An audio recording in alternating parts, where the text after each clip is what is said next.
Il était une fois, dans un village mystique africain, vivait un grand roi qui régnait sur son royaume avec sagesse et grâce, et son peuple l'adorait. Le roi avait un fils nommé Jade, qui était la prunelle de ses yeux et l'héritier présomptif du trône. Le prince Jade était un jeune homme beau, gentil et doux, aimé et admiré par toutes les dames du village. Malgré ses origines royales, Jade aimait une vie simple et ordinaire, cherchant des aventures dans les vastes terres agricoles qui entouraient le village. Un jour, alors que Jade montait une réserve à la ferme, il subit une tragédie.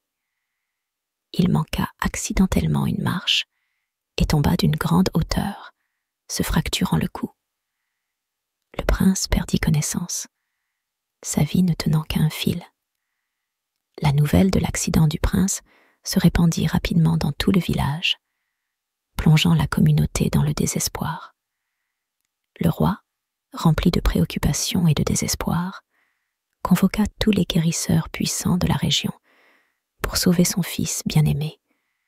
Mais malgré leurs meilleurs efforts, le prince resta dans un profond coma, ne répondant à aucun traitement. Le cœur du roi se remplit de peur. Jade était son fils unique et l'avenir de son royaume. Sans héritier, le trône pourrait passer à un autre, et le roi ne pouvait permettre que cela arrive. Il cria aux dieux, implorant leur intervention et la guérison de son fils. Les villageois se réunirent en prière et firent des sacrifices, espérant un miracle. Après 7 longs jours, un grand chercheur arriva au palais avec un rayon d'espoir. Il dit que les dieux lui avaient révélé qu'une jeune femme dans le village était enceinte de l'enfant du prince Jade, mais ajouta qu'il ne connaissait pas l'identité de cette dame. Le cœur du roi se remplit de joie à l'idée d'un petit-fils à naître qui pourrait hériter de son trône si quelque chose arrivait à son fils.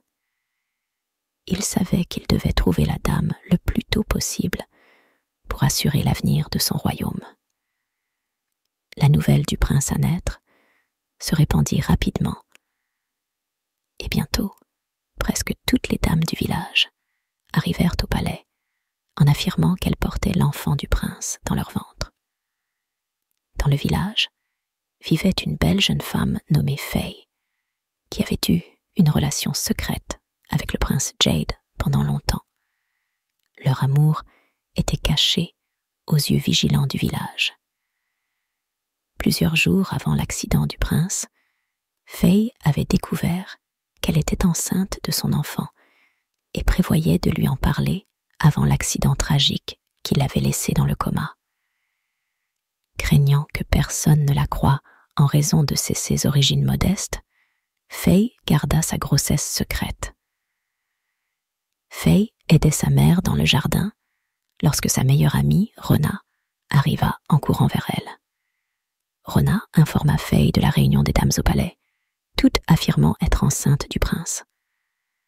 Surprise et inquiète, Faye confia à Rona sa propre grossesse.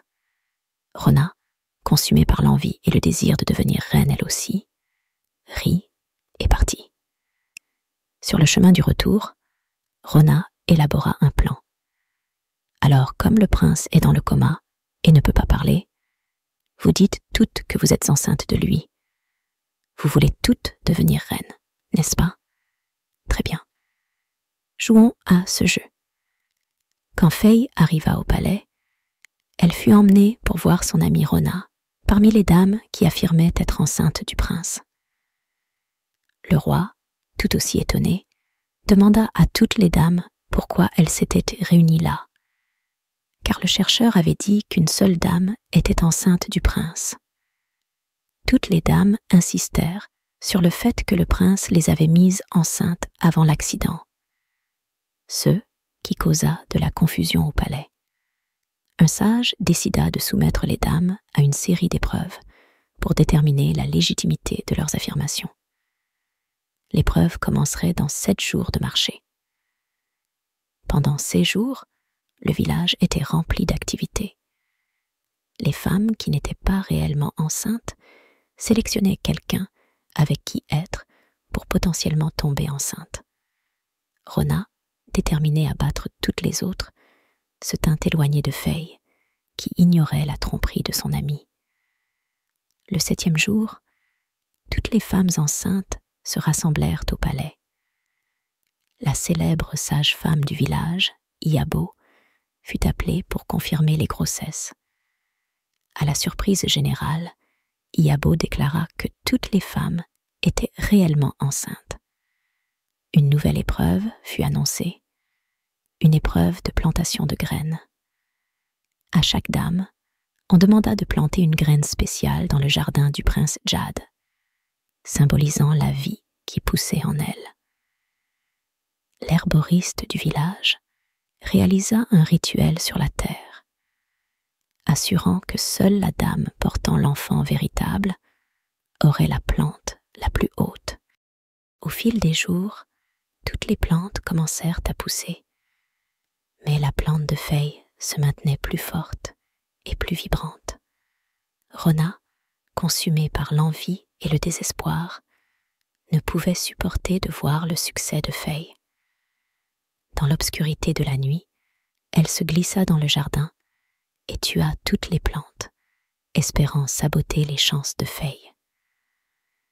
Le lendemain, tout le village se rassembla dans le jardin pour assister à la révélation des résultats des épreuves. À leur consternation, toutes les plantes étaient dévastées. Le sage annonça que les dieux avaient révélé une épreuve finale. Cette épreuve identifierait non seulement la mère du prince à naître, mais pourrait également guérir le prince lui-même. Toutes les dames reçurent l'instruction de chercher l'eau de la vie de la rivière magique au cœur de la forêt. L'eau apportée par la véritable mère de l'enfant du prince aurait le pouvoir de le guérir, et elle deviendrait la princesse et future reine du village. Cependant, celles qui échoueraient à l'épreuve deviendraient les servantes de la reine, la servant pour le reste de leur vie, comme punition pour leurs mensonges et tromperies. À la mention de cette punition, de nombreuses dames confessèrent qu'elles avaient menti et que d'autres hommes du village les avaient mises enceintes. Elles furent pardonnées, mais vécurent le reste de leur vie honteuse. Seule Rona refusa de confesser, incapable de supporter l'idée de ne pas devenir reine. Faye et Rona, toutes deux enceintes, entreprirent un voyage pour chercher l'eau de la vie de la rivière magique. D'anciennes meilleures amies, elles devinrent des rivales acharnées, chacune compétissant pour le titre de future reine.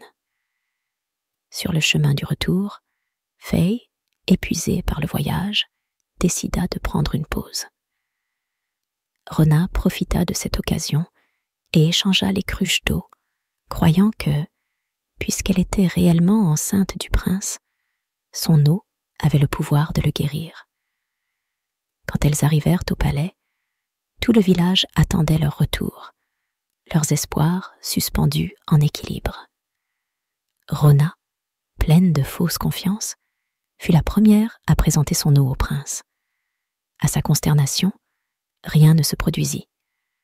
Confuse et désespérée, elle se demanda pourquoi l'eau qu'elle avait échangée n'avait pas fonctionné. Ce fut alors au tour de Faye. Ignorant que Rona avait échangé son eau, Faye administra l'eau avec sincérité et amour dans son cœur. Miraculeusement, le prince revint à la vie. Ses yeux s'ouvrirent. Il ne s'agissait pas de l'eau, mais de la personne qui l'administrait. La connexion authentique de Faye avec le prince l'avait sauvée du bord de la mort. Tout le village éclata de joie et de célébration. L'humble Faye, qui ne s'était jamais considérée digne du prince, fut couronnée princesse et future reine. Quelques mois plus tard, elle donna naissance à un bébé en bonne santé, le jeune prince qui hériterait un jour du trône. Faye et le prince Jad se marièrent et vécurent heureux pour toujours, régnant sur leur royaume avec amour et compassion. Quant à Rona, son envie et son ambition l'avaient condamnée. Elle passa le reste de sa vie comme servante, servant Faye et réfléchissant à ses erreurs. Si vous avez aimé la vidéo, laissez un commentaire, abonnez-vous et mettez un like. Au revoir.